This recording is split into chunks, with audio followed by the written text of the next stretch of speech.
Welcome to Nightlight. Step away from the mainstream and gather around as we enlighten the world and our realities and travel this cosmic journey we call life.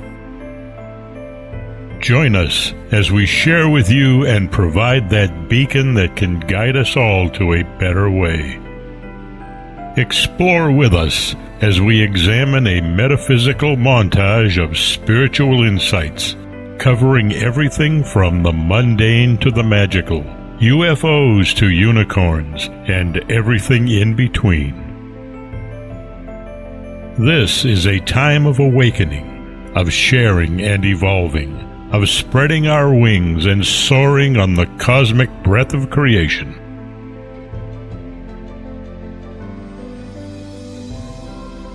Come and join with other light-minded spirits as we weave our lights together to seek understanding, enlightenment, and, with a little luck, some wisdom.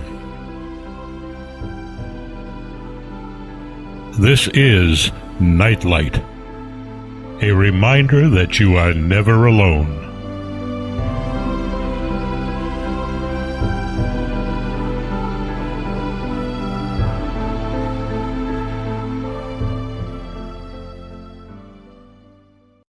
Welcome to July 4th.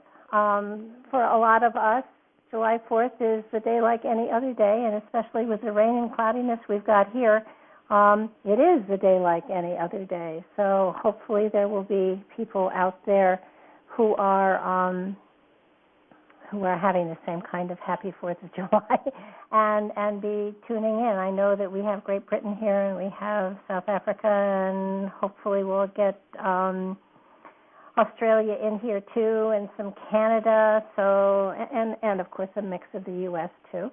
I want to thank all of you for being here, and hopefully we're going to be able to get a chance to really open some microphones and everybody talk about this stuff, because it is fascinating material, and I think something that's very, very, very, very important for anyone who is on a spiritual pathway.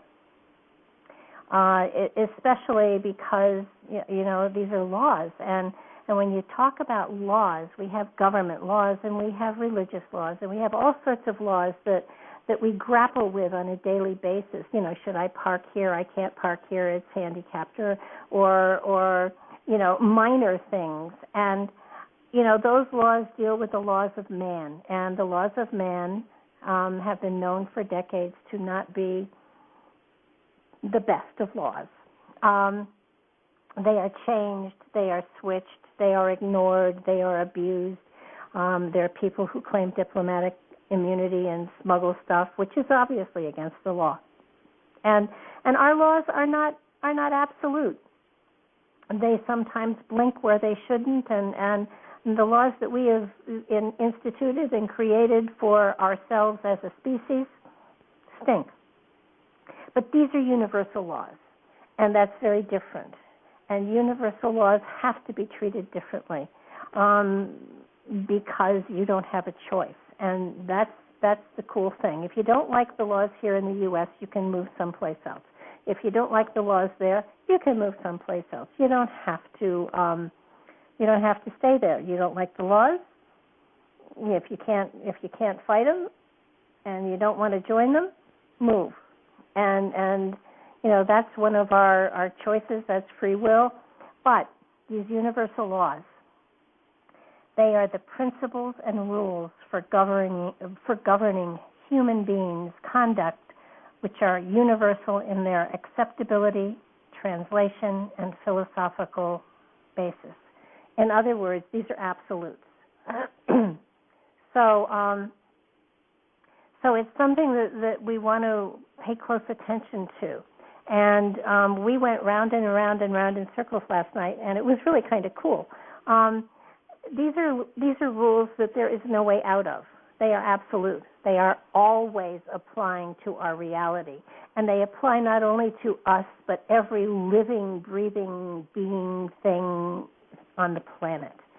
So that you know, it's sort of like these are the laws that we have have had, that we have dealt with and worked with for eons. These are the laws that are just absolutely the ones that we have to focus on and we have to pay attention to. And I think the problem that we went into last night, and you know, I don't want to go over. I think I found one thing said that these are absolute, and the process of what happens if you break one and what comes back is absolute, and it never fails, it never wavers, and they ensure that they've been that way for, and I don't know where they got the number 14 billion years, but it's a good one. I'll take that one. It's just that I think that we sometimes confuse the fact that these are laws that apply to our spirit, and they are laws that our spirit is absolutely governed by, and it's that level of consciousness, that higher consciousness, that these laws are the ones, you know, you have to be aware of them. And if you're aware in a consciousness state, like right now, it makes life just so much easier and so much more pleasant. And if you absolutely blend with these energies and work with them, life becomes absolutely blissful. But here's what the universal laws govern. They govern consciousness. And you got to hear that. They govern consciousness. It's not necessarily that they are, you know, sitting and seeing, you know, you were nice to George and so George has to be nice to you or something like that. That's not the way they work. It has to do with your consciousness, your spiritual intent, the wholeness with which you are applying yourself to manifesting something. Our consciousness, our higher consciousness combined with our consciousness, if ever the two, you know, really got mixed together, and if we were able to have total, absolute control of the whole process, our consciousness would be more powerful than all of the computers that are put together on this earth. I think it's even more than that. I think I gave you the number someplace, but it is the consciousness, the higher consciousness, that is absolutely under the venue of these universal laws. Now, it is true that they work on a physical level as well. They don't work on the physical level as in the same exact manner. You have to understand that the universal laws are looking at universal balance. They're looking at a balance not only of this lifetime, but of all time. So sometimes you can be sincere and generous and giving and doing everything right with the proper intent, and things don't seem to come your way. That's because there is a balance from another lifetime, a balance from another time that is having to be leveled out. But it doesn't mean that you have to suffer at all. And we work and are going to be working with over the next months on our perception, on how we see things. If, for instance, you've been out of work for, 2 or 3 years, something like that, and everything you do falls apart and nothing works for you, and you're getting a bit fed up with all of this garbage about, ask and you shall receive, ask the right way and you'll get whatever you want. That's not the way it goes. We get what we need. We get what's appropriate for us. And sometimes we think more is appropriate than the universe doles out, but in reality, it's not. In reality, to be perfectly honest with you, those who are genuinely, and I mean genuinely, on a spiritual pathway, and I don't mean reading the books, taking workshops, having certificates, and I don't know, being a practicing psychic in the bookstore across the street. That doesn't mean you're on a spiritual pathway. That's a physical reality, and that has nothing to do with what your spirit is here to do. Our spirits are here to evolve, to experience lessons, and to grow from them. Those lessons that come to us, we signed up for.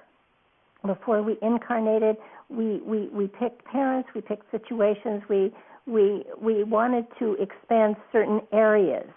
Now, does the Spirit inside of us know exactly what's going to befall us on a personal level? Probably. But they know it's there because there's a level of consciousness that needs to be expanded into, and it's how we deal with that situation that expands the Spirit that is within us. And so it's really important that we understand that these laws, and there are a ton of them. I know I gave you almost 40 of them, and some of them will be very familiar to you, and some of them will you'll look at them and you'll think, wow, I never knew that was a law. And I think that if you really want to Google more than I did, you'll find tons and tons more. There are so many of these laws, but they're absolute. What they do is they look for balance, and there is an overriding theme in all of them.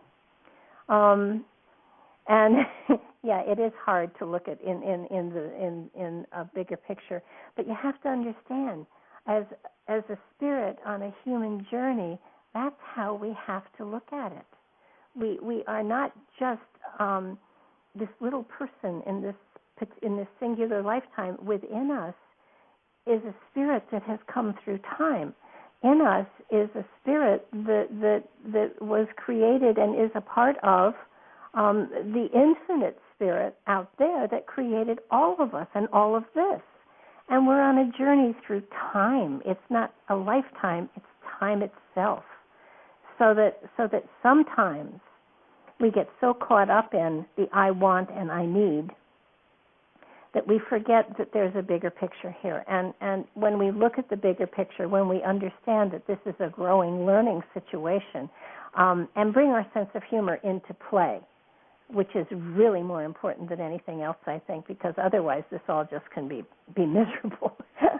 So what we've got here is an understanding that what you send out is what you get, literally. And sometimes we look at what we get and we think, wait a minute, I sent out a lot more than that, and I should have gotten more back. Then we get locked into the physical reality, the absolute, the structure and the solidness and the heaviness of the physical reality wherein we dwell. We're moving through this time frame in a body that is an avatar that will no longer be with us. As soon as we're done with it, our spirit moves on. And the body, dust to dust. The body will go back to the earth or wherever. But the spirit will move on, and there will be other lessons, and there will be greater expansion. So that we have to understand that when we think we are putting out there what we really want, there's a difference between want and need. What the physicality of us wants and what the spiritual aspect of us needs are often two very, very different things. And trust me, the spirit usually wins out. But it's a matter of sometimes understanding that there is a process going on here. Sometimes life gets very, very difficult, and you kind of look around and you think, what did I do to deserve this? Instead of looking at it that way, I think it's necessary that the law of reflection, it really does tell you that whatever you're surrounded by, whatever your reality is a direct reflection of what's going on inside of you. And maybe you need to go inside and straighten things up. There have been times in my life when I have been surrounded by chaos, and it has felt like chaos. And when I look back, I understand that when I calmed myself down, when I tried to deal with things one at a time, when I did not let things overwhelm me, when I really went through things as best I could and did the best that I could in the situation, that things balanced out, that there was a reason for everything that happened to me, and that reason was a good reason, because and it's how you perceive it. If you perceive it as good, it becomes good. And genuinely, okay. Yeah, Deb is chiming in here. Of course, she could chime in on the microphone, but she has to type. Anyhow, the reality here is that when you start to deal with the chaos inside, your life becomes more ordered, more structured, and things flow easier. There are times when our consciousness overrules everything that Spirit wants, and it can for a time. We have free will. And when it does that, oftentimes we hit a brick wall. And I have hit a number of brick walls in my life. And they seemed devastating at the time, but in retrospect, in looking back on them, I understand that I had been getting messages from the universe, from my higher consciousness, that I had another direction I had to go in, and I avoided it. I decided that I would do my own thing, and so I did. And the universe said, okay, but you're going to be sorry. And they were right. I was sorry. So it's sort of, you have to understand that we have control over what happens to us. We have control over what befalls us in this life. We have control over the whole thing. And yeah, Linz mentions that, if we knew the whole picture, it would be overwhelming. I mean, we're on a cosmic journey that has gone on for thousands of years and will go on for God knows how many hundreds of thousand years beyond here. So that if you understood that this lifetime would be irrelevant and it would kind of, be a waste of your time, but it's not a waste of your time because your spirit grows and your spirit expands and your spirit absolutely, if you work with these laws, it can be blissful and abundant and wonderful. Before I go any further, while I have those of you that are here on board, last night people asked me to create a blog so that you guys could talk to each other and kind of talk back and forth about the stuff that we've talked about in class. You could toss things around. You could do whatever you could just, gossip, trade recipes, whatever you want to do. If you trade recipes, I'm going to have to make sure I get my fair share of them anyhow. But so it is at www.barbaradalong.blogspot. Wait, what was it again? It's www.barbaradalong.blogspot.com, and it's spiritually yours. And you can make comments on the material. You can ask questions of one another. You can debate back and forth all you like. It's there for your use. I think the only thing I ask is don't tell anybody they're wrong, because nobody is wrong. We're all working on our own inner truths, whatever they are, and they are right and true to us. So that it's really important that you understand that your philosophies, your inner philosophies, are very appropriate, but just for you. And if you want to share them, which is wonderful, and that's how everybody learns, please do that. But understand that if somebody's truths don't match yours, it just means that they're in another place, and those are the ones that they're working with at this moment in time. Now, I'm curious, and I'm going to ask a couple of you, I'm going to open mics. The heck with you telling me you want to talk. I'm just going to open your mics because there aren't that many of you, so I'm going to just open them. I'd really be very curious to know, were you aware there were these many laws, and were you aware that they applied to your consciousness as opposed to your physical reality? Linz, what do you think? I was aware there was a lot of spiritual laws, but I wasn't aware. I did know that they applied to your consciousness, but not to the degree that you've gone in depth in with them, Barbara. And it is something that I have a big thing with, that we create this reality. And the big thing that I have against it, that train of thought, is the fact that on my path, not just like in my life and people in my family having problems and different things, but when I've met people that have had been seriously ill, or they've been severely disabled, and I've worked with them, and it's a case of why did they choose? How can they say that they chose to come and live this life? You know, have a life like that. You know, and with very serious disabilities, and I find it very difficult to come to terms with. But if I step back, I can see the reason for this and that. Well, you know, but when I'm actually in it, I think, oh, I can't do imagine, that. Yeah, I can understand that. Yeah, I wouldn't sign up for that. But the reality here is the Spirit asked for a situation that would allow it to evolve in certain directions, and that's what the universe gave it.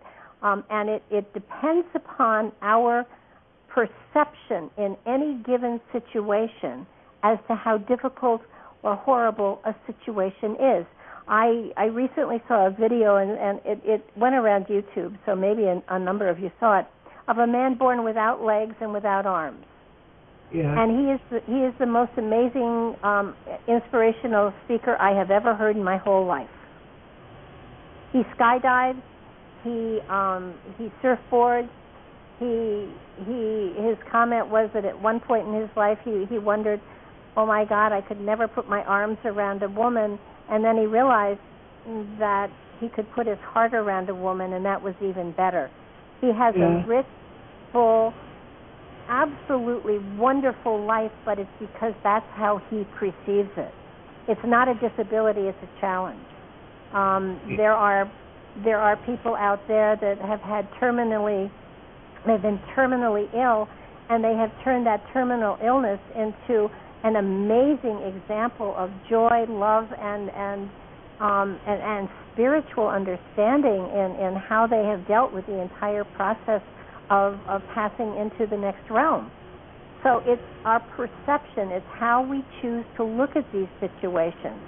I had a car accident and I had vertigo, and I kept falling down, and you know, I finally said to somebody, I'm going to call carpet companies to see if they need somebody to investigate pile, because I'm on the ground so much, I might as well make some money from it. It's how you perceive it. It's how you deal with it. And I mean genuinely perceive it, not fake say wonderful positive things and be in agony inside of you. I mean genuinely embrace something that's happening to you and find a way to make it joyful. And even death can be joyful. And you know, when people do move on to the next realm, my husband he was diagnosed with stage 4 lung cancer, and we literally had maybe 6 weeks before he actually passed away. And I was so glad for him when he finally did pass, because it was an adventure that he had been so looking forward to. And it was a celebration. It was, you know, yes, I mourned, but the reality was he was just in such a better place, and I knew he was happy. So how could I be sad for that? And people are still, that was 2 years ago, and people are still waiting for me to crumble because I'm in denial. I'm not in denial. I embrace it, and I'm glad for him. He left a lot of things undone here I wish he had finished. But overall, I mean, how could you be sad for someone you love to be in a place of peace, tranquility, and health? I mean, I'm with you. I'm with you there.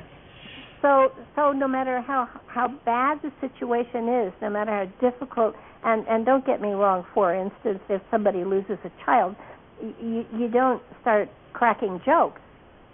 But that child has moved on. That child was only meant to be here for a short period of time. And that child was a trigger to everyone left behind to make a change in their life and perception. And that was their job.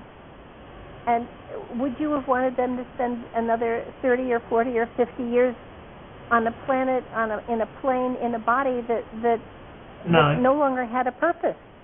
Yeah, no, I wouldn't. So it's our perception. It's totally our perception. And yes, nobody wants to see anyone suffer, and no one wants to see anybody in agony. And I mean, that's just wrong as far as I'm concerned. But if you're looking, you're looking at that with conscious eyes. You're looking at that with your small brain as opposed to your big brain. And you know, if the small brain just has this reality to draw our knowledge, our wisdom, and our whatever from, and our small brain is definitely restricted by religion and teachers and culture and ethnic whatever and all of these things. But our consciousness, our higher consciousness, has none of those restrictions and understands there's a process going on. And you know, when you get too caught up in it, you just say, that's little brain, that's small brain, let's take a look from the big brain's point of view. And that's where the laws actually apply. So it's what you have said and just sharing it and talking to you has made it become clearer to me from my point of view, Barbara, because I've always I'm here to help people. I've always wanted to help people. It's something that's inbuilt in me before I got on a spiritual path, which was a big bang in 2000. But I have experienced the things that I've experienced. I can help people with, but I do it with a greater understanding and compassion. But at the same time, I've always also learned to walk away and not to get caught up in drama, other people's drama, which I do at times, you know, and I do feel I'm very empathic, but since I was ill myself, I'm gradually getting back onto my spiritual path, what I was doing, you know, being, but I told the universe I didn't want to die because I've had cancer when I had cancer, and I had stage 4 cancer, and I'm still here now, and I've had the all clear, and I just go for checkups. But I found that when I was extremely ill, nothing mattered except looking after me, you know. And now I'm getting back to doing things for others and that, and I've lost track of what I was going to say now. well, I have found that I've got a brain somewhere. I have found that the universe puts us through situations that we survive in order for us to be an example of you know, how to take your perception. And I'm just going to take my husband's passing. And I have often said, let me back up from that. I have often said, and I truly believe, that a teacher or a healer has no business trying to work or share with someone if they have not experienced the lesson they are trying to teach themselves personally. So while I was good at being comforting to people who had lost a loved one, now I can look at them and say, I understand what you're feeling, but it does get better. Yeah, I've been there. That. You know, I've been there, and I know what you're going through, and it will get better. And so, with your illness and things like that, obviously it was something that you were supposed to survive in order to be able to give that message to other people. And, you know, whether you write books about it or you talk about it individually, it doesn't matter. There's a genuine sincerity in you, and you are driven to share your experience and to share the wisdom that you gathered from it.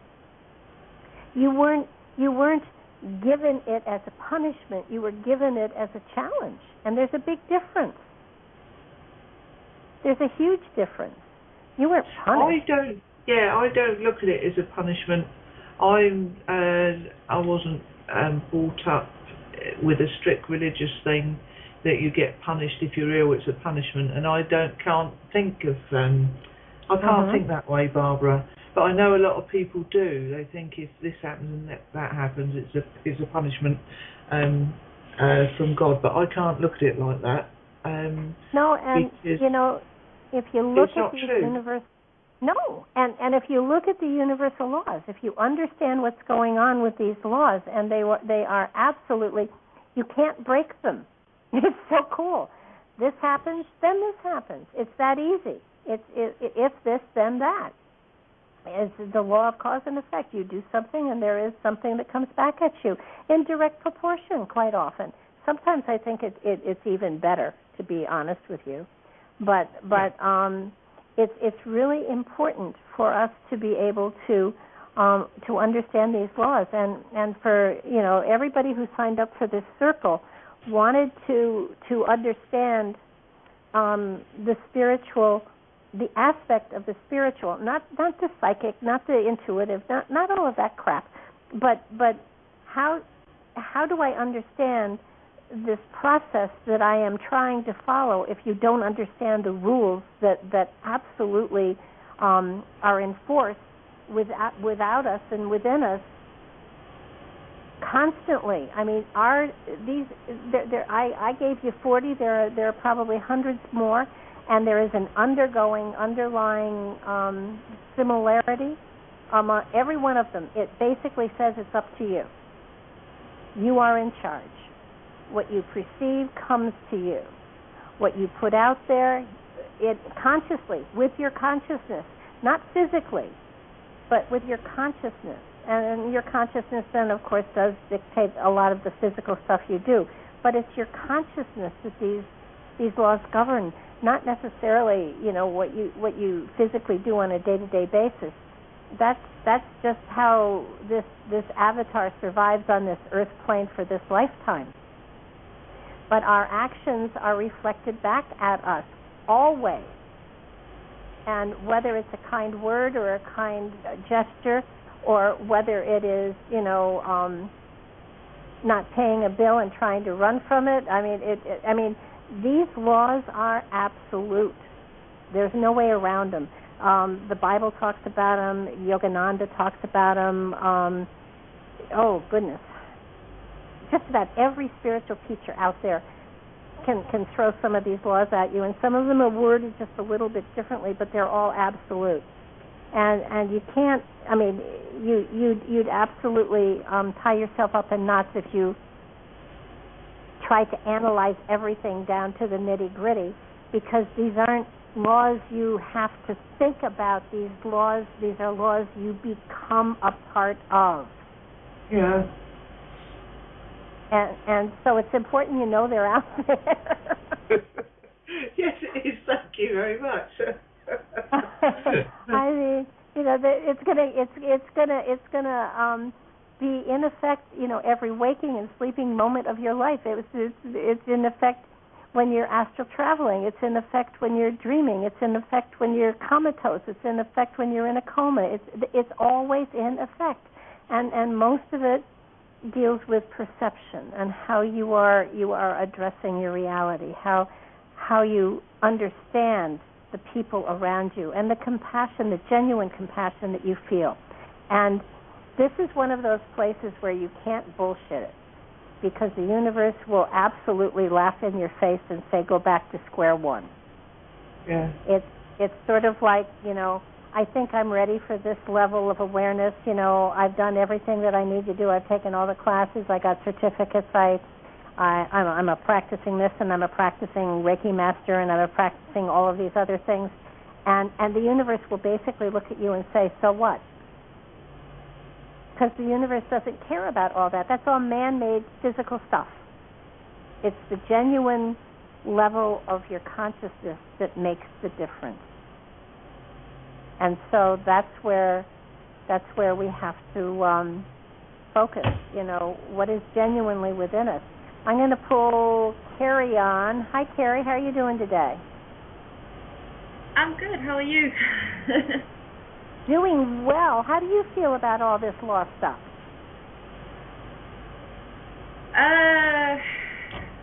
I'm kind of absorbing tonight. Yeah, I mean, anything is possible with the laws. I unfortunately didn't look at your document, but I took a fleeting glance over it when you first sent it. It's quite, yeah. There's just so much you can intellectualize, and then there's were you much aware were you aware that they were out there other than the law of attraction, which everybody knows about? I think I know there's something out there. To put a label on it, no. I don't think. In all honesty, I don't think I would think there could be a law for this and a law for that. But if you want to play intellectual, yeah, okay, you can have a law for everything. As physical life tries to have a law and a label for everything. For me, it's not my focus. Yes, okay, I can understand where the law of attraction comes in. I understand that the possibility of what you think in your daily thoughts attract your life, basically, and your life events. Okay, I can cognitize that, and there are a couple of others that I can cognitize, but the rest, what I need to know will come to me. And I've kind of looked at The Secret. I've looked at The Secret Plus, which is James Twyman's. Oh, what is it? What is this book? Oh, The Moses Code. If you go and look, Moses Code is on YouTube, so I watched that whole thing. Yes, there is all this other stuff, and you can go with this whole law of attraction and law of, I don't know, love and non-love. They can be overwhelming, and it does take quite a bit to absorb them all. I'm going to pull Renee in, too. Yeah, thank you. Hi, Renee. Hi, how are you? Doing well. I know what she means by it's overwhelming. And, I was just sitting here and I was thinking, all of a sudden it went through my mind like Patricia Diane Khodorova.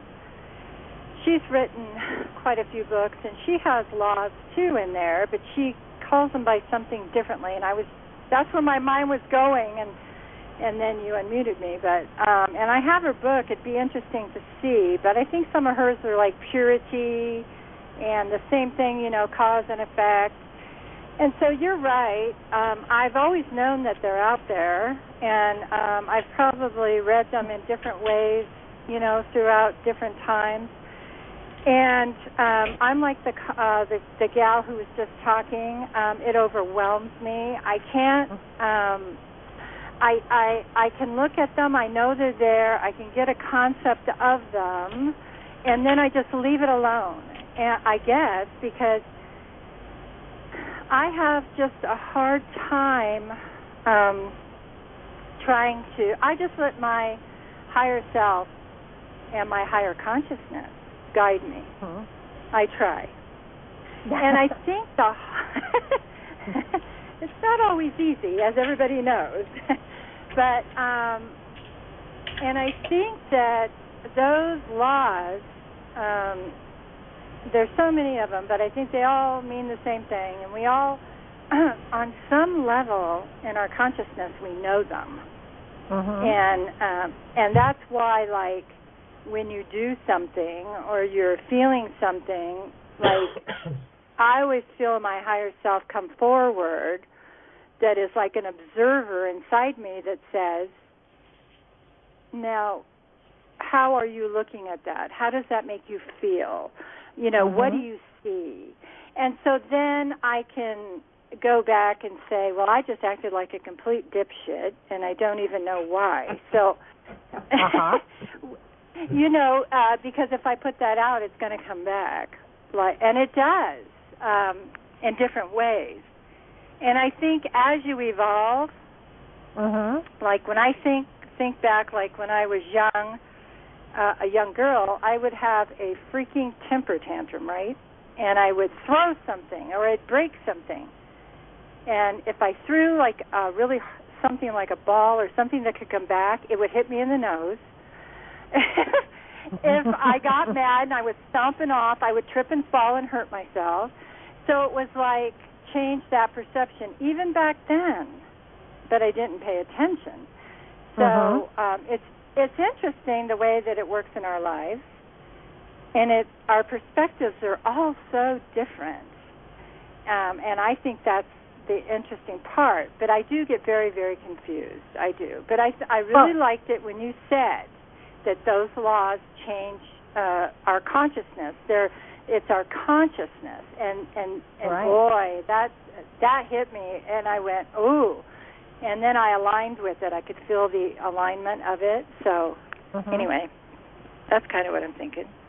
Well, I totally agree with you. I mean, it's not like, when we were in school we had to memorize things and then we had to be able to spit them back.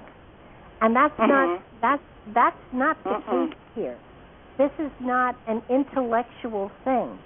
These laws govern our higher consciousness, and our higher consciousness tries to communicate that to our physical consciousness. Sometimes well, sometimes not so well. But we hit. I mean, every now and then I'll say or do something, and I'll hear in my head, "You're going to pay for that one." And my reply back is, "Yeah, I know, but it was worth it." Somebody last night said something about Thoth and the material, and I happen to have a little bit of knowledge about it, and I could have let it go, but I didn't. And I said, "Oh, you're talking about the Thoth material and the Emerald Tablet material," and it was ego. It was totally ego. Yeah. It felt really good. And I'll probably pay for it somewhere. But but the reality here is this isn't. People are thinking that it addresses their physical reality and what's going on in their physical reality, and that's not really the case. Our physical reality is a manifestation of what our spirit is creating. Okay. It's the higher consciousness that is guided and that is definitely influenced by these laws. Now, if we pay attention to them, if we're aware of them, if we understand them, then we can make choices in our physical reality that helps that higher consciousness along, and it helps us to evolve as well. May I interject, please? Sure, please. What I've been sat here thinking since Rini said what she said, and I've found over the years that with these spiritual laws, it's the opposite of what we have been brought up to receive, to know, and have been taught.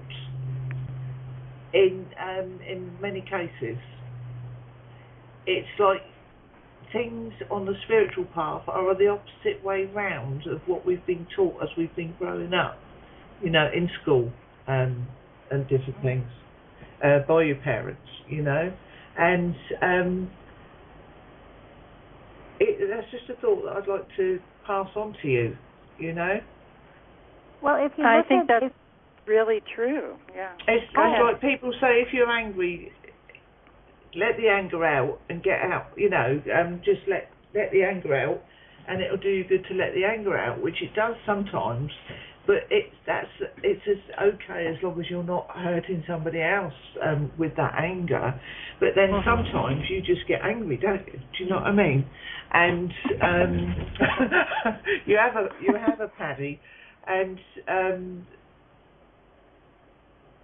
I just found over the years, different things that I've done, that the things that I was led to believe as I grew up, and over the years, I find on the spiritual pathway, it's an opposite way of thinking, Well, isn't that why, like in so many spiritual teachings, and even like with myself, I'm always looking at my belief structures and where did that belief come from? Where did I get that in my head? Where did that come from?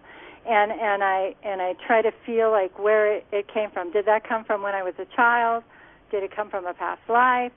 Or how I was taught by my parents or friends when I was young. So I'm imprinted with thinking all these thoughts that really aren't that spiritual, that are, what do you call it? What do you call it, Barbara? Physical or of the earth, or I don't know. I don't know what you call it. Well, you're absolutely right. It's other people's ideas that are impressed into you that you should be like this and that. Yes. Well, and do this and that. I think you have to transcend that somehow. Well, at some point in our evolution, we do. We are programmed by parents, teachers, cultures, ethnic, our physical reality. We're programmed by those experiences, and if all you have is the focus of this time frame, that's what you are guided by. But once you understand there is a spiritual reality out there, and suddenly those programs don't fit the paradigms that you're feeling on a spiritual level. And so what's happening to people like you guys, like me, like Deb, like anybody who listens to this program probably, is that those paradigms fit a time frame, and that time frame is over, and there's a new time frame here, and it's time for new paradigms, it's time for new philosophies, it's time to expand our consciousness and embrace new thoughts, new directions, new ways of looking at, our existence, the spirit within us, our place in the universe. I mean, it's all changing, and it's changing so rapidly, it's unbelievable. And there is that conflict, absolutely. And I'm not saying people shouldn't be religious, but I am saying being spiritual not only encompasses religion, but philosophy and science and everything else, and goes beyond those things. And it's the going beyond that lots of people have trouble with because they've been taught there was nothing more. Right, or to look at it from a different perspective, and that is part of the consciousness, that you're talking about, that higher consciousness that knows these laws maybe in a different concept that we can even imagine, is trying to teach us. And that's what I always feel like, is like there's this teacher in me, this higher self that tries to show me things. And there are points in evolution with me where you can tell me a concept, or I'll read a concept, and it may take me 2 years to get it. Absolutely. Whereas, you're like me. You're a plodder. But once you get it, you've got it, and you don't forget. Yeah. Right. And then it expands, and it takes on a life of its own and grows. Yeah. But it was just like when she said, Barbara said that today, I could feel it vibrate through me, and I was like, ooh, and I even wrote it down, because it's the laws that affect our consciousness. And, when we realize, really, how many consciousnesses do we have when you think about it, right? We got the conscious, superconscious, and isn't it the super conscious? I don't know. I can't remember. I know there's like a lot of... Well, there probably are, and depending on whatever textbook you read, I choose to have two. I have one that is locked in the physical reality and one that is in the spiritual. Easier for me to deal with. The one that's in the... I mean, what level are you? I mean, no, take the elevator to the next floor. No, to me, there is the consciousness that is fed information from the physical reality through the physical senses. And, what I have learned in my experience here on the earth plane in a physical body. And then everything else is my higher consciousness. It's the one that traveled through time. It's the one that has the link to the infinite, the direct line to the infinite, I might add. It's the one that knows everything, and it's the one that I am guided by constantly. It's the one that if I need to have that if it really needs to make an impression on me, it says, okay, I'm not your higher consciousness. I'm Master so-and-so, and I'm telling you this. But it's really my higher consciousness. If I were to be those people that feel that they are channeling master spirits, master guides, and stuff like that, that's ridiculous. You are a master guide. You are a master teacher. You are a master speaker. You are a fully evolved spiritual being inside there. And you know it all. You really do. Of course, the physical part I agree with that.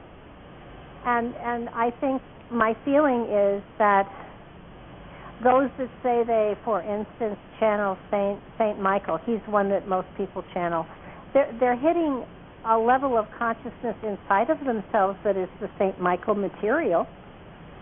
But if they wanted to channel higher, they could do that. If they wanted to, say it was Master Light or Master Charge, they could do that too.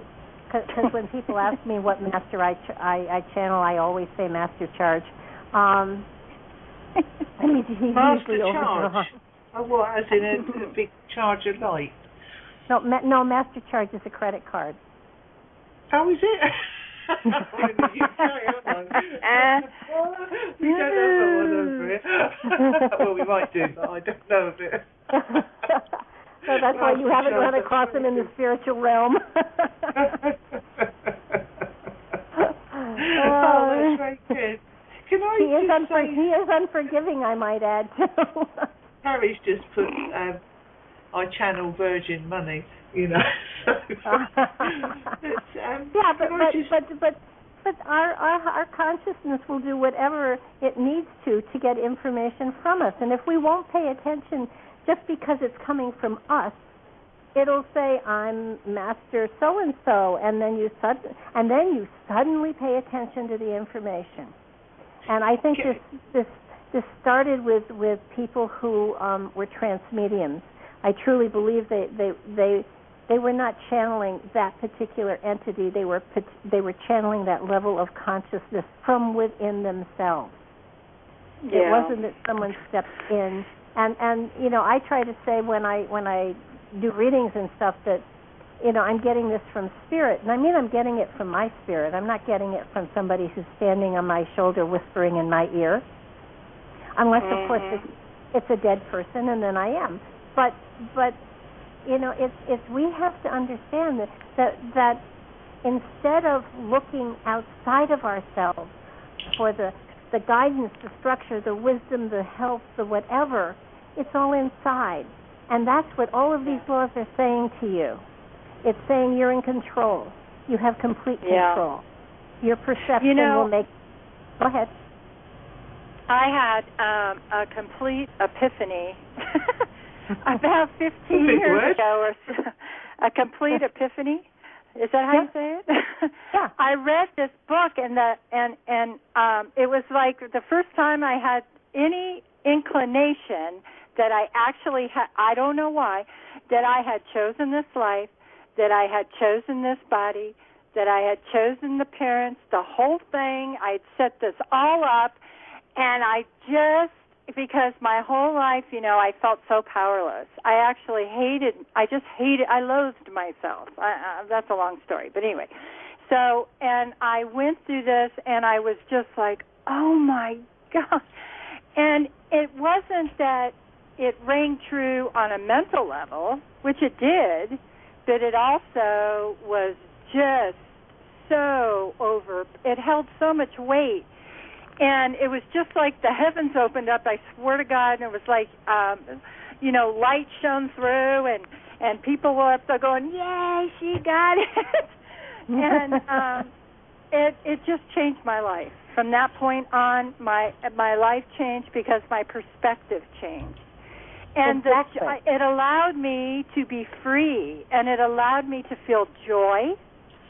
I had never felt joy. Well, maybe when my kids were born or something like that, but most of the time it was always underlying, you know. But when I figured that out, I was like, yee-haw. I was just set free. Hello, I've just got to step out the room for a moment. Okay. Yeah, it does. Okay, and, I guess I'll try to jump in for just a second.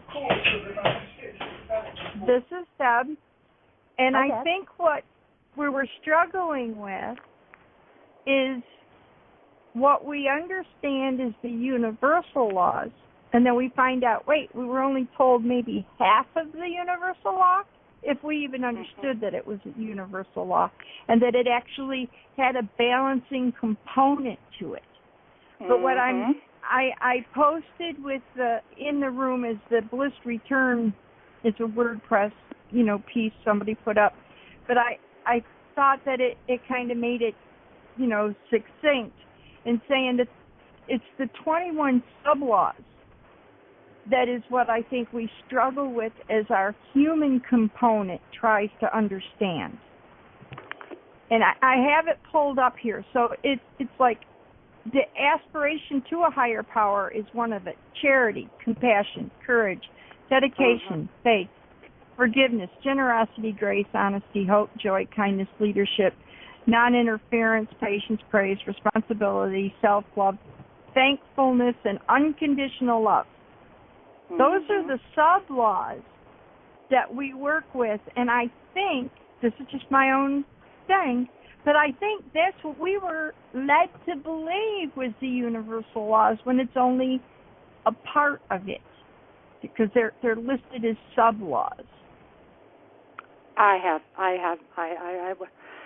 I don't even know what to say to that. That's too overwhelming. I don't know. Well, compared to the whole part of the big laws, the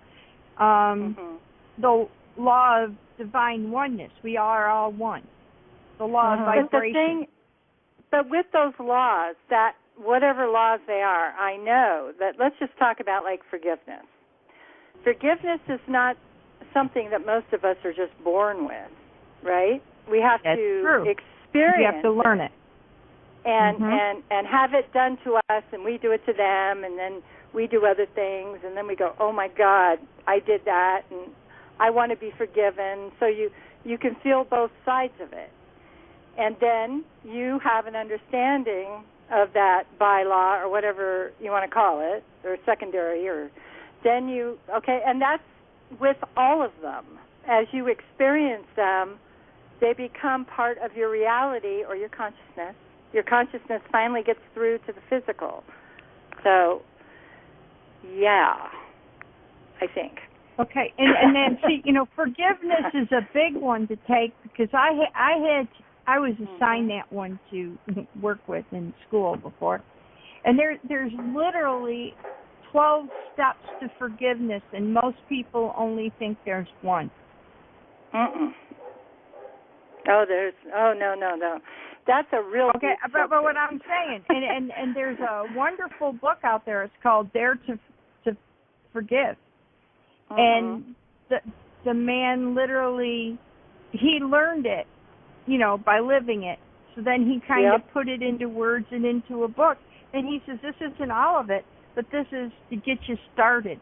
And everybody's going to be a little different in and of themselves because of, each person's acts are at a different degree. Some people are not going to stoop as low if you call it low, because then you're labeling it, but stoop to like some of the things that I did. I did horrible, horrible things to people. And that was... And there might be somebody that would look at your list and go, this is nothing. You should have saw what I did. I'm just saying. It matters to me because it was really, really hard for me to do, to forgive myself. I think it's easier to forgive other people. I think that's the hardest part, is forgiving yourself, or even comprehending that forgiveness of yourself is important, as well as forgiving the other person, or just even forgiving the situation. And that understanding that just because you forgive it doesn't mean you condone an action. Right. But for your own peace, your own solace, you need to forgive yourself to allow the rest of the circle to begin. Because it's energy thing. Those kind of laws we understand. What are some of them that are kind of weird that, like, you might go, like some of the laws, like something, like you would say, you'd say it and then you'd go, what the hell does that mean? You know what I mean? Well, okay. Well, you know, there's people that understand. Okay, those are the 21 sub-laws that we think we understand. We, you know, aspire to a higher power. There's charity, there's compassion, there's courage. Okay, those are the ones that, you know, we try to bring everything into. That's 21 steps right there. Then there's some people that never get that there's a law of rhythm. Yeah, now what does that mean? Okay, it can be the seasons. It can be a 30-day cycle. It can be a stage, you know. I know what that means. That everything is a... Think of the bird song. That gets you started. Right, it's the law of rhythm, but there's so many intricate rhythms. It's not just... I mean, I always think of the bird song. You know, there's the season, turn, turn, turn. Oh, yeah. Mm-hmm. And that's one way to bring it about, but there's intricate ones. There's female cycles. There's male cycles. There's stages in our development. There's a million cycles. There's toddlers. Here's a good description. Everything flows out and in. Everything has its tides. All things rise and fall. The pendulum swing manifests in everything. The measure of the swing to the right is the measure of the swing to the left. Rhythm compensates. Yeah, see, now when you say it, at first I'm like, well, what the heck is that? But then now I can understand that. I get that. Yeah, that would be a big one, wouldn't it? There's polarity. Everybody thinks that's, you know, left, right, good or bad. But what about contrast and clarity? Yeah. What about, you know, clear and fog?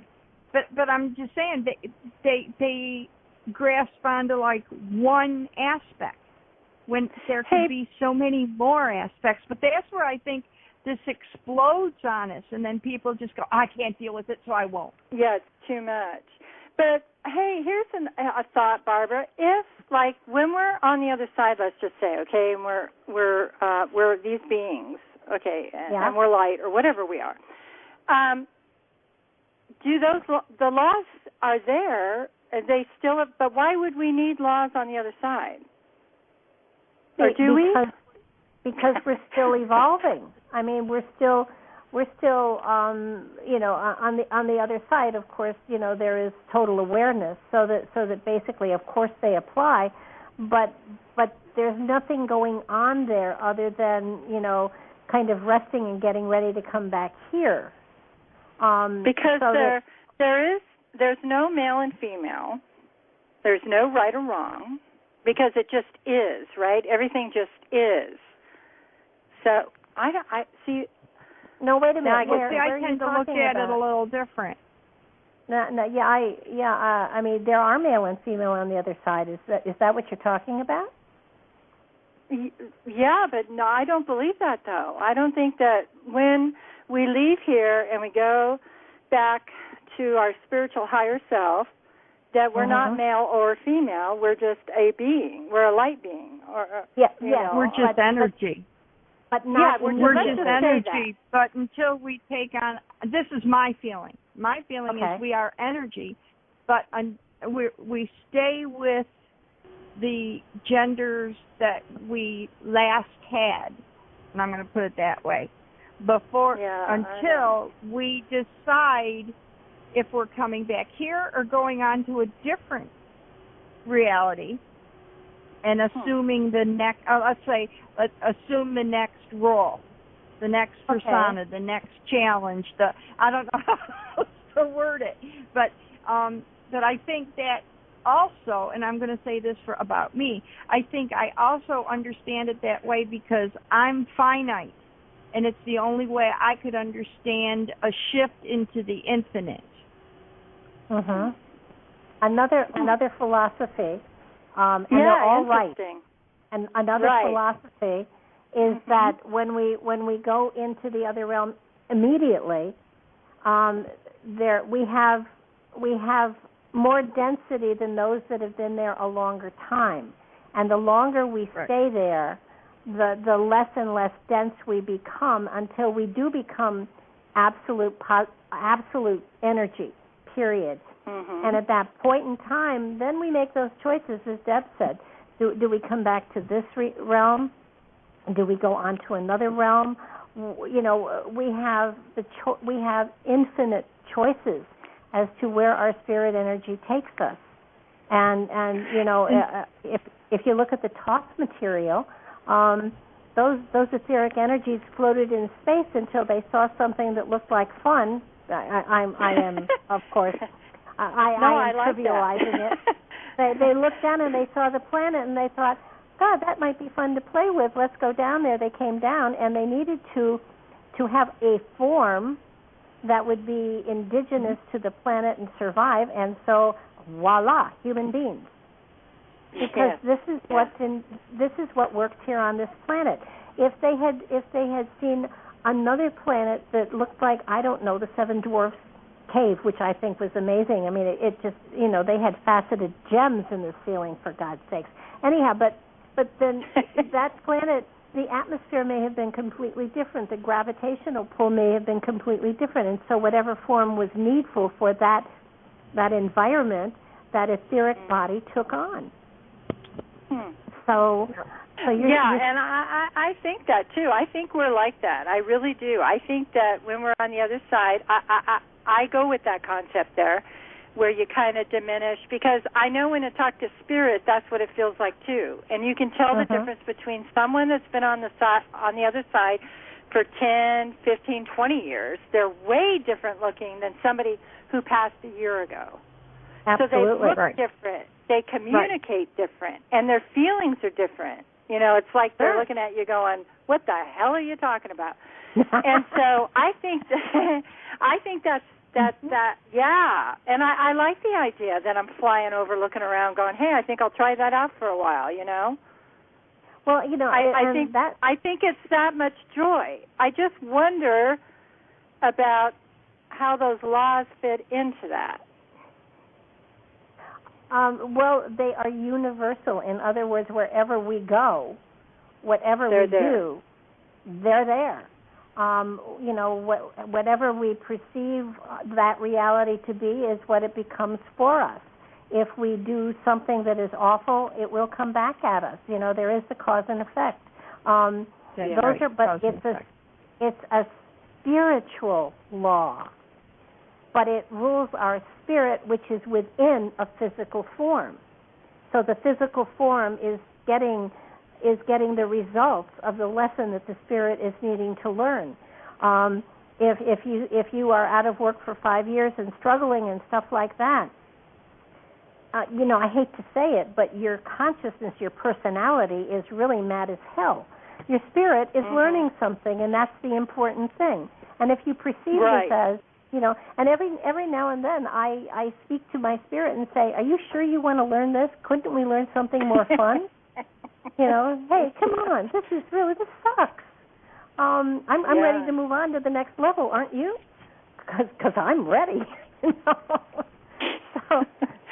Yes, I've been there about 1 million times. I'm like, I've had enough of this. But yet you have. We aren't split personalities, except we have 2 levels of awareness that are inside of us. And you know, everybody talks to themselves internally. Everybody does, you know, reach out there and you know, talks back and forth to themselves. And that other voice often is saying, you know, are you crazy? What the hell are you doing? And it's really important that when that happens, you stop and you take a look at it. I mean, there have been times when I've thought, when I thought, hear that, think, think is physical, that what I was doing was perfectly fine. And then I looked at, and the Native Americans have that, is it good for 7 generations yet to come? And the answer to that is most probably all the time. Oh, heck no. So if they thought about that when they put up the nuclear reactors in Japan, they never would have put them up.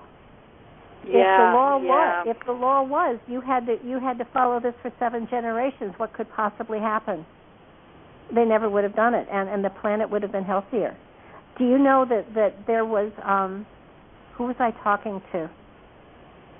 I was talking to a Canadian. I was on a radio show in Canada, Project Freedom, and I was talking to the host there on a show sometime last week, and he was saying that he had a friend who lived on Vancouver Island who was just kind of cleaning his car off, and just for the heck of it, after he was done cleaning his car off, he took a radioactive detector thing, and he put it over the cloth that he'd wiped his car off with, and it was 100 times over what it should have been.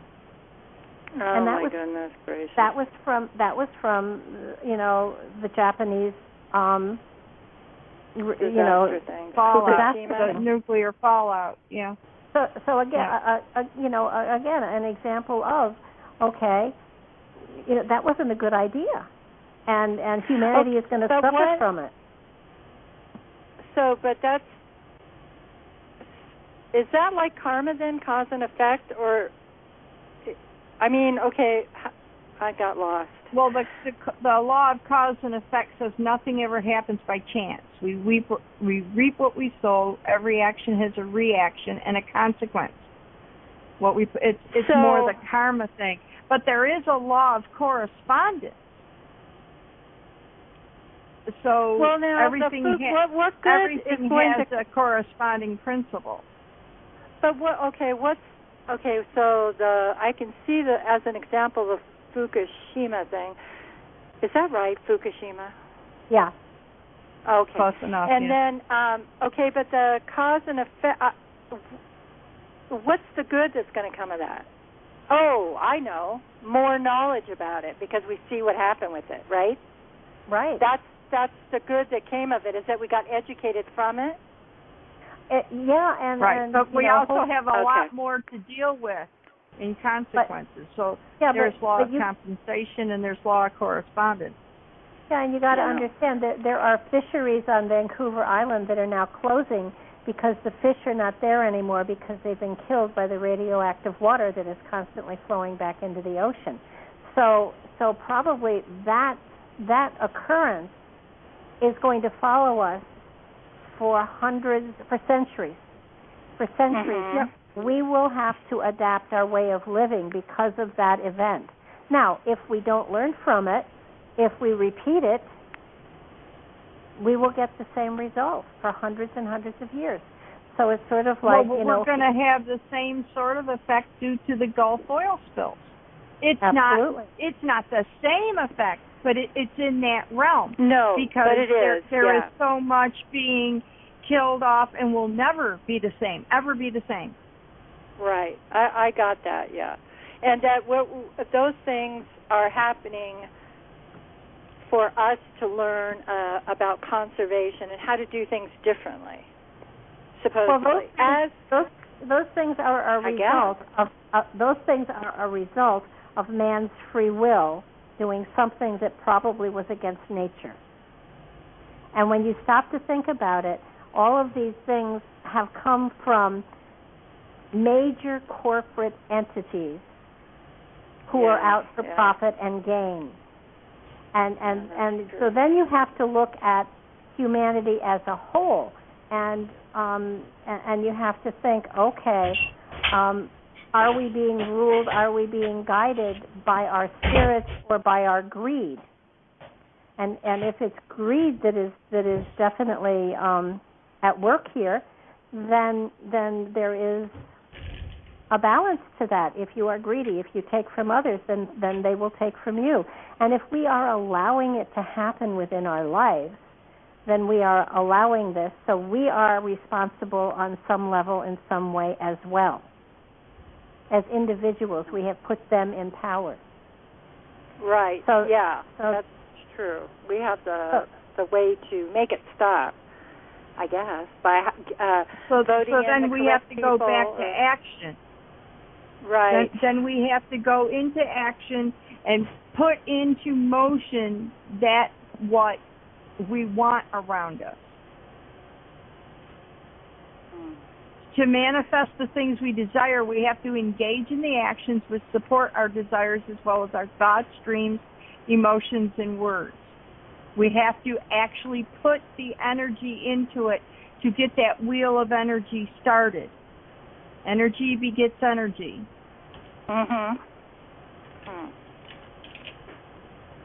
Yeah, it gets confusing after a while. Yeah, but, I get confused. And it's also even in right talking. Go ahead. But I mean, even in right and wrong, I always feel like right and wrong is I'm judging. You know what I mean? Because I'm making a judgment call. It's a discernment. Yeah, it's okay. Yeah. To me, there's discernment, and judging to me would be, okay, Renee is judge and jury and says, to everybody out in front of her, they're going to pay a price that she deems as a penalty. That's judgment over them, and nobody can change it. That is judgment to me. Okay versus discernment, which is you take in all the facts, you see as much as you can see, and then you make a decision on the facts that are presented to you. But that's your decision, not everybody else's. You're also forgetting that in judging, you are trying to interfere with these universal laws that are in place. And there's no that's a sub-law too, isn't it? That's non-interference. Yeah, and it's sort of like, somebody breaks a human law. That's different than breaking a spiritual law. When you break a human law, you are breaking a spiritual law on some level. You are going against someone else. But judgment is a tough one, and judgment is something that that's a hard nut to crack, because judgment isn't a good idea, because that means you're setting yourself up as something as better than someone else, and that's not appropriate, because we are all exactly the same. So and that's where I try to stay, is where I'm not judging anything. But I don't know, is that then if you're not judging anything, are you just like blowing in the wind? I don't know. You see what I'm saying? I know that there's some balance there. But I try not to judge. But I think if we judge, and there's a fine line between discernment and judging. Somebody does something bad to you. You say they're a bad person, they deserve to be punished.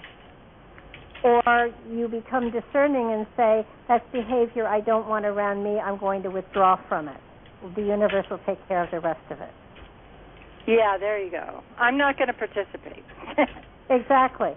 The more you try to make things right, the more you screw things up.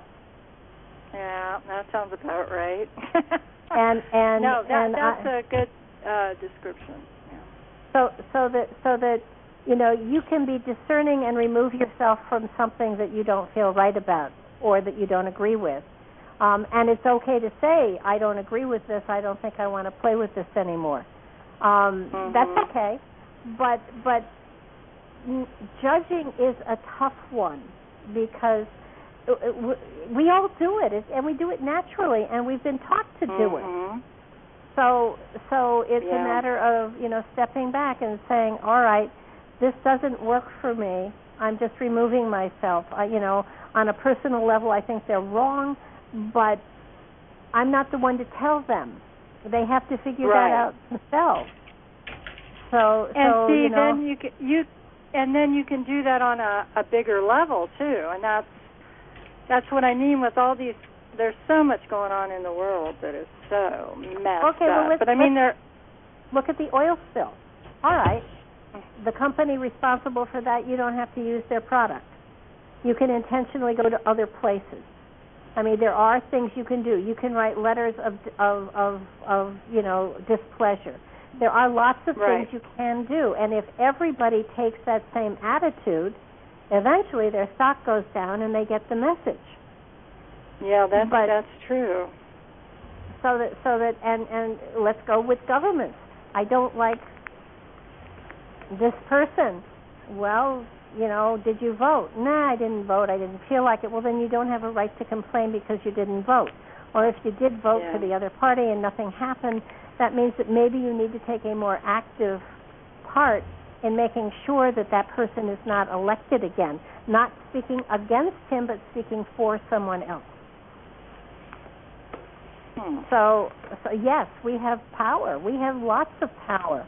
But you're talking all of this on the physical plane, and we're talking spiritual laws. True. But can you see how the perception of I have total control of this whole thing?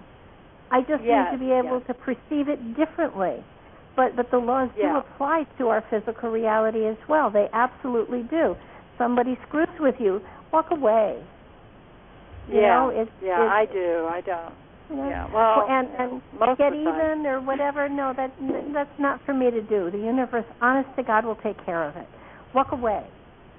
And you know, are you human? Do you want to keep checking on it to make sure that the universe is doing its job? Absolutely.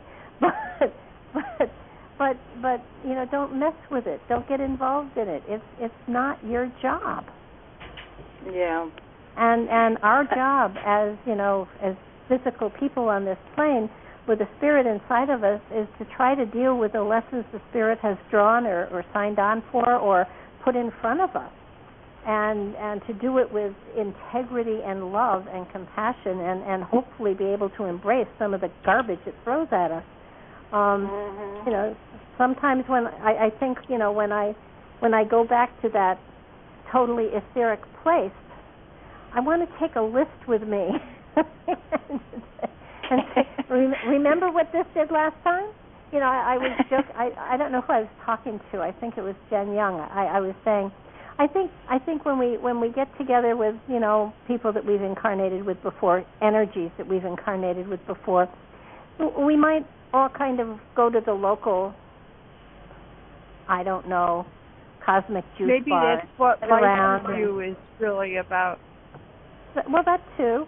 And so we're at this juice bar and we're all talking about, okay, the lessons that I want to have this next time, and we should remind each other, don't check all the boxes. It makes for a harder trip. Don't check them all. Yeah. Don't be that ambitious. You know, you're a totally wonderful, beautiful, you know, etheric blob here. Don't check all the boxes. Pay attention. And I'm not going to. I don't know what we're doing. You know, and I'm not marrying you because you were a bad husband. But you know, and you know, but seriously, I think that there is that. I think that when we do return to just pure energy, that there is a wonderful joy and you know, celebration inside of us, and we just don't think about what it's like to be trapped in a human body and have to deal with the stuff, the lessons, the challenges that we've asked for ourselves. And they're challenges, and they're meant to be good and beneficial and a growing experience. They're not meant to be hard and painful. They're meant to teach us something that we really need to learn. So that's the law of relativity. Yeah. And it's all there. And the idea is to look at it and look at everybody else around us and realize the relativeness, you know, of it. Like, okay, I might think I'm pretty bad right now, but if you look around, you see somebody that's a lot worse. Right. So then, be grateful that you're not a lot worse, and then start dealing with what you are. That's just me. Okay. Well, it's that plus understanding that this is just a lesson. This is not meant to be something that you struggle with. This is a lesson, and let's look at it. And let's every now and then over the last couple of weeks, I've had things happen, and it's like, okay, what am I supposed to get from this? I know there's a lesson here, and I know it's a positive one. It doesn't feel positive, but I'm pretty sure it's supposed to be positive.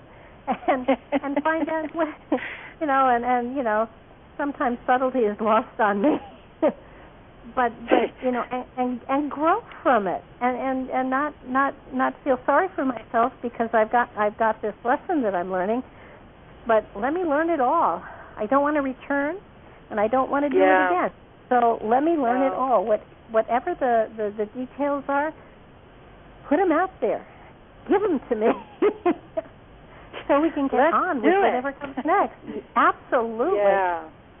So and I'm in agreement. That's where we all are. And there are so many people today waking up to their spiritual oneness or whatever it is, and they don't have any idea about all of these laws. And they truly and I know. The Secret was wonderful in that it woke people up. It reminded people of a lot of stuff, but it stopped short of, you have to work for it. Yeah. You do. You have to make changes in your life in order for the things to come to you. You can't just wish it. And it's not positive thinking. It's more than that. Yeah. Oh, absolutely. And the reality too is, if you want your life to change, if there's something in it that doesn't feel right, then it's just a mirror of what's going on inside of you. So let me look at that. Let me see if I can perceive things differently. Let me see if I can treat people differently. Let me see if I can make adjustments in me so that the reality around me is forced to change accordingly. Yeah. And I've seen that work many times. So I like that. But I can do it like in my own little world. Bigger than that, no. But I mean, in my own little world, I've played with it, and I've seen it change things, people, situations, all kinds of things. So. Absolutely. Yeah, I agree with that 100%. I have a neighbor who is just a vicious, nasty person, and in my younger years, I would have responded in kind, and I would have topped her. I was really that good. But the last go-round we had, she came on so strongly and so nasty, and I looked at her, and I had an epiphany. Yeah. And that's what I could become if I responded in kind. And that's awful. I don't want to be that. And I just smiled at her, and I told her her garden was beautiful, and I kept moving on. And for the next, couple weeks, whenever she ripped at me, I just smiled at her and said something really nice that was genuine. It has to be genuine or it doesn't count. And, she stopped coming at me. I think she must think I'm just a lunatic and it's better not to aggravate me. Or she... or it doesn't matter. But whatever it was taking the higher road. It was giving out kindness. So if she's nice to me because she's sorry that I've lost my mind, that's okay, too. But it works. It totally works, and I think that's what these laws are meant to remind us of, that we have control. We can absolutely control everything. It just means we work on ourselves, and it's sort of like and I'm not saying I don't believe in praying and meditating and stuff like that. All of those things are really good tools. But when you're praying, understand you're talking to yourself. You're talking to that part of the infinite that is within you. you're not going out there for help. You're going in here for help. That's where the power is. That's where the wisdom is. That's where the strength is. That's the whole trip. That's the trip. Is in.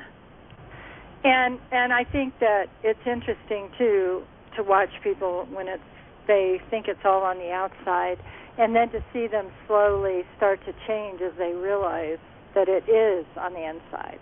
You know, it's that, I always call it the trip in, you know. The Armageddon is the Armageddon with yourself, where you got to go in and face all parts of yourself and come to terms. But I agree with that. I think we are the center of everything. We are the center of the universe. You know that saying, it's true.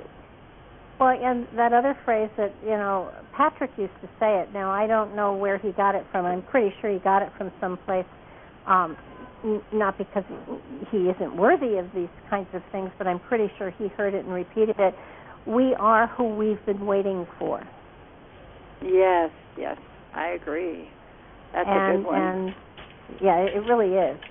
And I'm sure, you know, Deb is probably going to tell me who said it originally, but it's accurate. We have to, and so on this journey, so many people are looking to a guru or a teacher or a religion or a philosophy, and you got it all inside yourself. And sometimes you need to be pointed in a certain direction, but all the work that needs to be done has to be done by you, the discovery by you. And I think once you make that connection in, and then you can connect to your higher self and get the guidance that you need and know what it is. Because some people don't even know what it is. It was like me. I didn't know what the heck that was. It was me.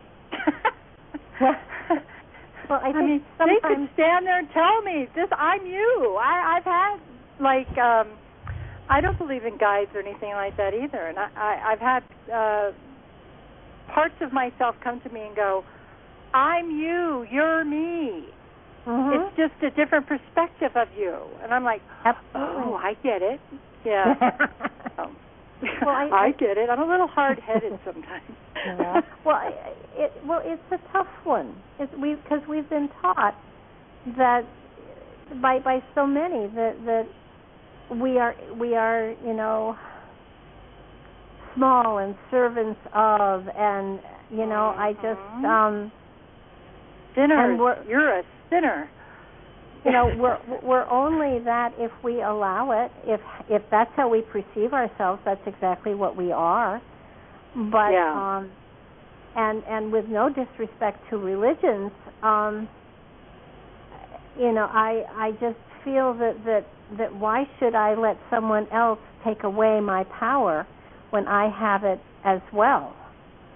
And and it's sort of like, you know, my son and daughter-in-law are fundamental Christians, and I go to church with them whenever I'm visiting them, and it's amazing to see how they are humble servants of, as opposed to taking responsibility for everything in their lives, and saying, you know, this is what that part of the infinite in me helped me to manifest.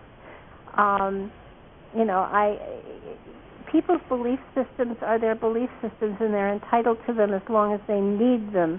And when they don't need them, then they become a stepping stone to a greater awareness of a greater cosmic universe that's out there. And when we do meet others from other planets, we're just meeting another part of ourselves. We're not meeting, the term alien only means not indigenous to this planet. But we're all made of the same stuff. You know, that infinite spirit has a great sense of humor, and the human condition tends to worship things that are more powerful or more technologically advanced than we are, instead of saying, "Show me how to do that." Right. And I guess that's why the people, the so-called gurus and all those people that charge all that money and lead those people all over the place, I don't know what that is.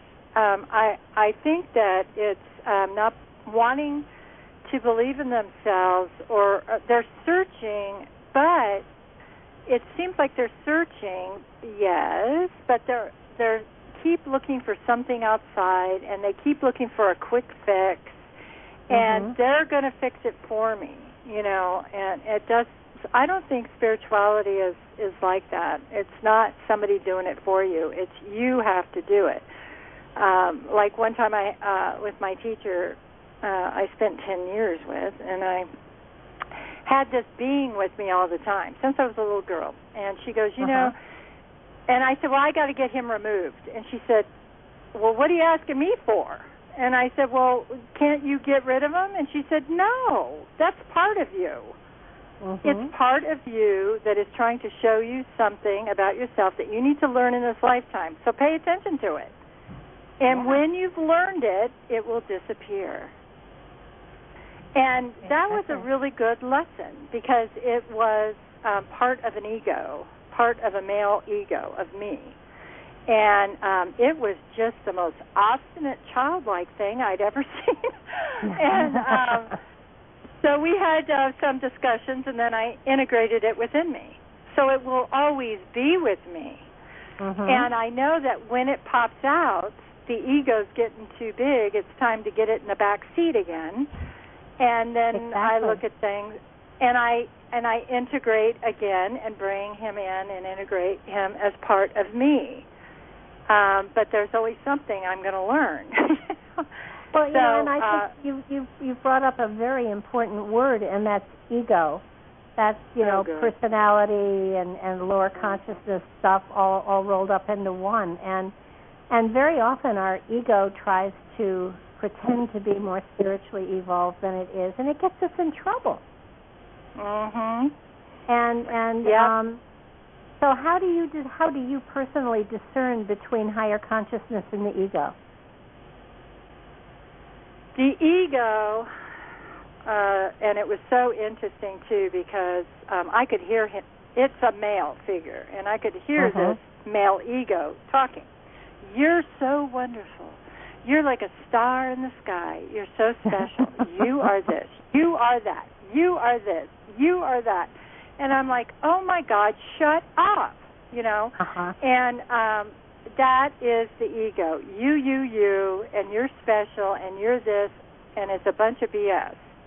So you have to quiet that down, because somehow, somewhere, that's feeding something in you, right? That at that time you need, or I needed at some point. And then at some point I started going, I don't want to hear this anymore. So that's the difference. Me is the ego. You're wonderful. You're this. And when it's a higher consciousness, it never talks like that. That's really, really good definition of it. My definition is very similar. The ego will try to tell you what to do. The higher consciousness will only give you a philosophy, and you have to make your choices and decisions and apply it according to what you feel is right. Yeah. So when I've done channeling, especially, I have always looked very carefully to make sure that it's not saying you should do this and you should do this and you should do this. It's giving me philosophies, and those philosophies I'll apply to my reality, and I will experience what I need to, and then I'll be able to move on. Right. And it's really it is sometimes a battle, because the ego really, really, really, you know, catches on very fast and learns that we are trying to communicate with a higher consciousness. So literally, because it doesn't want to lose control of everything, it pretends to be that higher consciousness. Yes, and I went through that too, where it was pretending. And so I did ask my teacher, who is a very strong clairvoyant, I said, why do I have this? And she said, you know, you're going to be shown at a later date why, but it is serving you. It's serving you right now. And I learned a lot from it.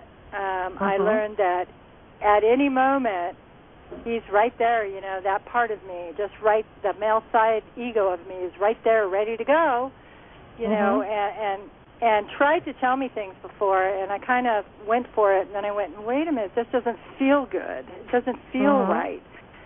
And then I kind of kept him quiet by integrating him, and then that's when all the other things could come forward, and then it really became so solidly different that I knew, But it does take discernment and experience of going through something like that. Well, and I think, you know, with this whole spiritual development thing, a lot of the people don't actually understand that we really can communicate with that higher consciousness. And they think that, you know, that voice they hear inside their head. Oh, okay. Carrie wants to know how you integrate it. Let's give her that. How do you integrate that part? That part of myself through unconditional love and acceptance, and then how I did it is I do a lot of energy work to stay in balance, and for my own thing. Who knows? Some people do it, some people don't. I do. And then I go up into my higher self, and then I take, and it's a hymn, I take him and I hold him and I tell him that I love this part of myself, and you will always be with me. I will always love you, but you're not in charge. So come with me, because you're part of me. I don't want you separate and away. Come with me, and I want to integrate you into this part, but the soul is in charge, not you. So it's like I got a bus or a car, and he can sit in the back seat and be part of me, but he can never drive. Only the soul, higher self, is in charge. The personality, Renee, is next to the soul. You know, I mean, that's just how I do it in my mind. Other people might do it in different ways. But he is integrated because he is part of me. For me to try and say that's not me, that's not true, because he is part of me. And he served a wonderful, wonderful lesson for me. And so I appreciate that. But I get, you know, when I've had enough, I'm like, come on. We got to go. Come on. And because he is my sign. When he pops out and he's there too much, I know that I'm not centered within my own light. I've gone to, you know, I'm going to ego. So I got to bring it back in, get centered, and integrate him back in. And it's not a big process anymore. But it was at the beginning, because I didn't know I didn't know what this was. You know, I was just like, I could see him, but I didn't, and other people could see him too, but I didn't know what it was. So, but then I figured it out. You know that we have the male side and the female side of our egos, supposedly. Well, I think he's more like the male side of me, but I just say he's my ego, so I throw him back in. No, but that's how I integrate. Yeah, I have found the same thing, that when I find myself, you know, making ready to do battle on any level, anywhere, I know I have to take a deep breath and back up and say, wait a minute. Where are you going? Who's doing this? I mean, who's in charge? You've got a great plan here, and this is all going to really just boomerang right back at you and hit you in the face. Are you stark raving mad? But and yes, it would feel really good for a minute, and then you would suffer the consequences of all of those actions. So back off. Yeah. Back off, Barbara. And you know, I think that it may go back thousands of years to when mankind was really a warring culture, when we were fighting constantly, when our way of solving problems was to kill somebody or something. And I think that's a leftover part of consciousness that we have to deal with. And you know, rather than, you know, going out and killing someone or trying to destroy their reputation or their name or whatever, we become more, your word, discerning, and we back off and we say, I'm going to let someone else take care of that. I'm going to move on, and I'm going to hope that they get better or whatever. So that it's really, it's a very, very, very, it's an easy catch in some ways, and in other ways it's not quite so easy. I have a very quick tongue, and I can respond sharply if pushed too hard, and that's not me. That's the ego doing it. I mean, I'd love to say, excuse me, that wasn't me. Let me give you my answer. And there are some situations where I actually can say, oh, that just slipped out. Let me step back and say it for real. But unfortunately, you know, words don't start to live until they're spoken. And when they're spoken, they're alive. And you know, I mean, integrating parts of yourself, you know, the child part, there's all different parts of us, right? And like, I got a scrappy little inner child. Well, it's that damn teenager, you know. But then I've got the abused child. That's the part of me that I've done a lot of work with. And how I take care of parts of myself it took me a long time to become a parent of who I am. So I am a parent to those parts of myself. And I bring them, and I set her on my lap, and I love her, and I hold her, and I give her the love that she felt that she didn't get. And then I integrate her. And each time it gets less and less of her responding to things. You see what I'm saying? Whereas it's less and less, and then the higher self actually is and the soul is leading. And these parts become quiet. Yeah. Whereas before they were all screaming and yelling and causing havoc, and I mean, I just learned how to do that myself through time. Well, I was guided too, but by loving those parts, and so, and still to this day, I'm like you. I can respond, and I'm like, there's a part of me that just is like. And I'm like, what is that? You know, like, I can look at myself and see that part of me with that mouth and the anger, and I'm like, whoa, whoa, whoa, whoa, whoa. What are you doing? I think Carrie has a question. Carrie? Oh, do I? You put up the ninja. Oh, sorry. Sorry, I forgot about that. Subconsciously, you wanted to. You have something to share, Carrie. Share it. I just did in the chat. So, I know it's something I'm dealing with, is getting this ego under control. So I suppose, well, Barbara, don't you think part of that is you can't battle the ego, right? No. Oh gosh, no. You don't want to fight it. You just want to love it and shut it up. Yeah. I suppose the more you fight it, the more it fights you back. And oh God. Absolutely. Yeah, because it thinks that you're going to kill it. You know, it goes, it's in for self-preservation, man. And so, like, it goes, well, you're going to kill me? Oh, no, I'm in charge, you know, so loving it, Yeah, and how do you think you're... How about the "you would be nowhere without me" phrase? Well, it would be nowhere without me. Exactly. Yeah. See, the other part of that is there's the part of the ego that's to save the human from themselves, too. Yes. So, I mean, ego gets a bad rap on some things, but there is an integral part. It's the enough that gets them to, you know, not kill themselves, not let everybody else kill them, and say, oh, that's okay, you didn't really mean it. You know, that kind of thing. Get you out of trouble. Maybe that's the positive ego. You know, you got the lower I mean, it's and a the part higher. of it. But and then there's that, you know, roaring side that, I'll get you. Well, you have to tame that part.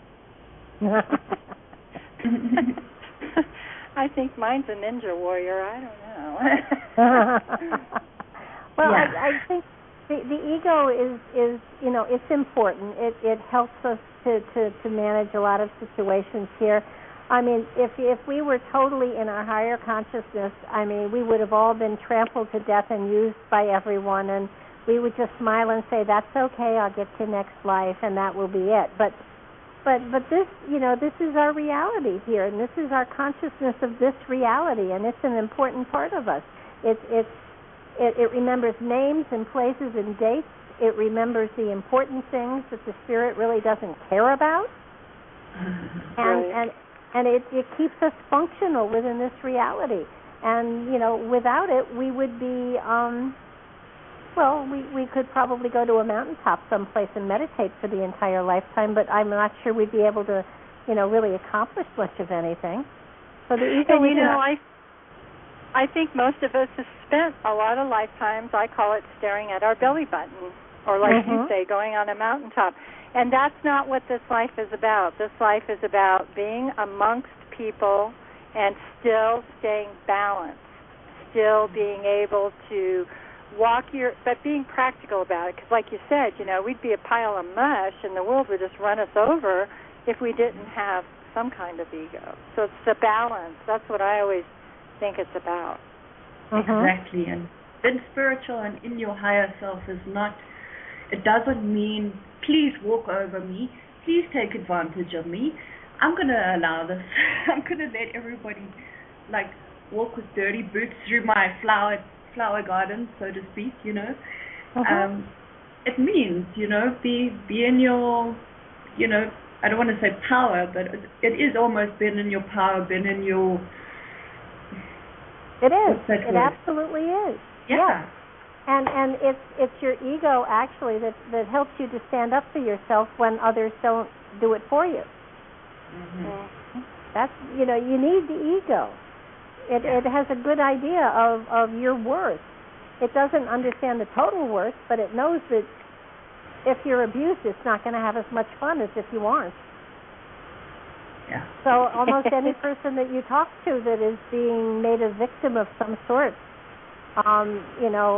they know they're being made a victim, and they're afraid of change because they don't know if they change things, they don't know if they'll have that kind of control. So the ego keeps them being the victim because at least they understand that. But if you're a victim, you're out of control. That's true. That's very true. And the ego is in control of your reality. And it manages you with fear. Don't change, because if you change, I don't know if I can help you anymore. And that's where you set the ego aside and tell it to go to lunch, that you're going to stand up for yourself, and then you bring order back into your life and balance is important. So it is amazing. It does work, and it's an exciting thing, discovering that other part of yourself is there and so powerful, and so it's just there, and we have to access it to use it. And you do have to go through your ego. Ego is the doorkeeper, kind of, and you have to say, let me in. I really need to talk to that other person, too. And once you have them both working for you, you're unstoppable. But very true. It's keeping the balance, like Renee said. Well, I mean, you could see it like your ego is like your fight or flight response. It serves you and it doesn't serve you, and you can get like adrenal fatigue. I just don't know how that would be.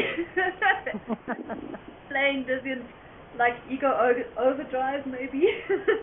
Yeah. Well, yeah. I mean, when the adrenaline kicks in, the ego is, on steroids. So, yeah.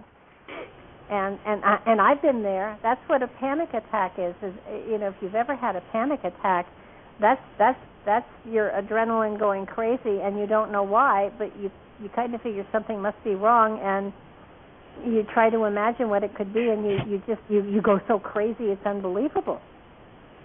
Yeah. But I mean, we're in a physical body.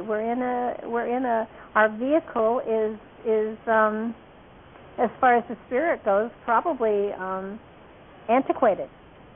But it's all it's got this lifetime, so it's going to try to take care of it. But the ego can pull a whole bunch of buttons and can push all sorts of them, and can shift your reality and can shift your perception of your reality if you let it. But you have to be smart enough to not let it. And that comes with time and practice. I know now if I have a panic attack, I fold laundry, because I find I can do an amazing amount of work when I'm having a panic attack. It's just, the energy is there, so let's use it. Let's clean the oven or do something that, is mindless. Do you hyperventilate and everything, or what kind do you get? I get the palpitations. I know it's not a heart attack, but it probably feels like it. And I do have the adrenaline rush, so that it's kind of like, okay, I'm going to. Yeah, I think if I overexerted myself, I would become breathless, but I don't overexert myself. Folding laundry is not that exerting, No. But you have adrenaline flowing through your system. You have to do something to get it out of your system. And the medical thing that is important for anybody who has panic attacks should know, no panic attack really lasts longer than half an hour. So if you set your timer for half an hour and the dinger goes off and you're still in the middle of it, then maybe you should go to the hospital, because it could be a heart attack. You need But it's sort of like, understand that this journey is meant to be fun. And if we perceive it as that, it becomes a lot more fun. It is a joyful ride. And yes, there are lessons that have to be learned, and yes, we do gather them. And if we let them get the best of us, they can be they can be emotionally sucking, and then we learn something and we gather something from it. But always understand that there is a positive message being given to us, no matter what the challenge is. And when we figure that positive message out, everything dissipates, and we move on to the next challenge, of course. But it's kind of like, got that one. And every now and then, when I get through one of these challenges, I sit back and I gloat a little bit. It's like, wow, it took us 70 years to get here, but I figured that one out, and it only took maybe 3 weeks. I'll be better next time. By the time I'm 120, I'm going to catch these things almost as they happen.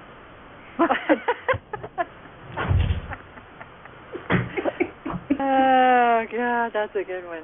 That's good. Yeah. It will happen eventually.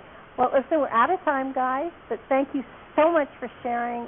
You made this 2 hours go so fast. It was amazing.